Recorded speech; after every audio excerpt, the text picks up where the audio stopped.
I was bedridden for 3 months. My husband had to shower me and help me on and off the toilet. Beth. Meet Beth. Hopefully by this point in the book, you've started to look at your life and begun evaluating whether or not it feels good enough. Are you going to be okay living at your current level for the rest of your life with zero regret and fear? Beth is a wonderful example of a client who took a look at what she was doing on a daily basis, the contribution she was making, and decided it wasn't good enough. However, she had some major obstacles to overcome before making changes. Beth first started working with me to gain a work-life balance, as well as overcome some chronic physical pain issues, which she had already acknowledged were due to her stress load. She had a thriving Etsy and Amazon store that made custom calligraphy, birth announcements, wedding invitations, etc. She had built it into a six-figure business, grossing about $150,000 a year. While she had 2 seasonal part-timers help because the holidays were always a huge time for her, she was doing all of the printing, shipping, designs, and day-to-day tasks all by herself. When Beth came to me, she was uninspired, exhausted, and restless.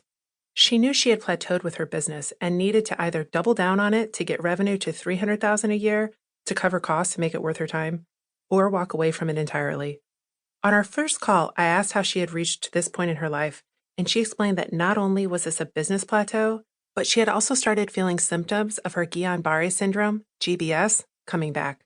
If you're unfamiliar, Guillain-Barré is a completely debilitating chronic illness that affects your nervous system. This disease had put her in the hospital for 3 months, only 2 years prior to our call.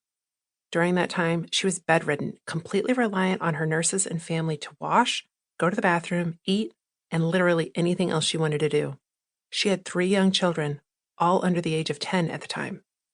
Can you even imagine being a high-performing mompreneur and at the same time be battling to even sit up or walk?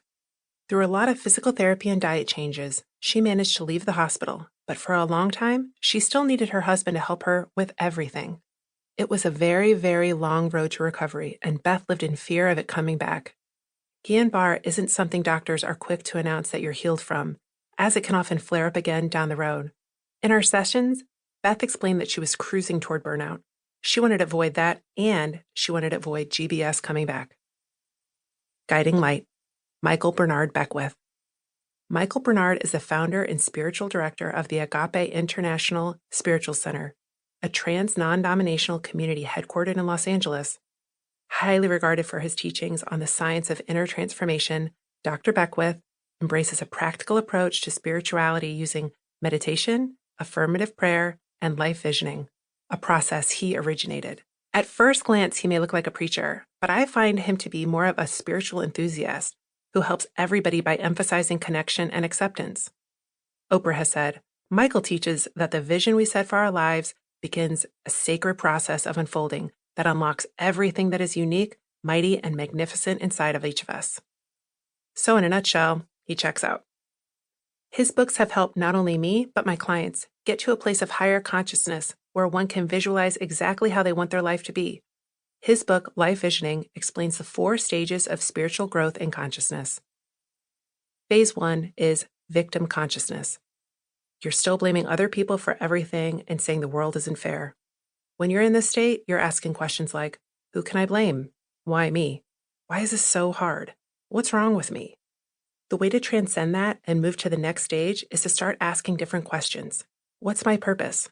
What would you have me do? How can I be of service? Then you have to get to a place where you can find stillness and receive the answers, because as he says, the universe will always answer. Once you start asking these questions and begin receiving answers, you can move to phase 2, manifest your consciousness. You start understanding why you manifest specific things in your life. In the previous stage, you're in the victim consciousness thinking, this job sucks, why can't I find anything else? Then you start to realize that you've got unlimited potential and that you're a divine being. You're not here to do some job that feels hard or draining 8 to 12 hours a day.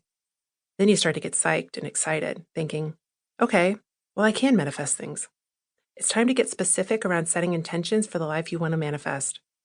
This is when you start creating vision boards and focus wheels and dedicating time to experience the feelings that come with them once you have them.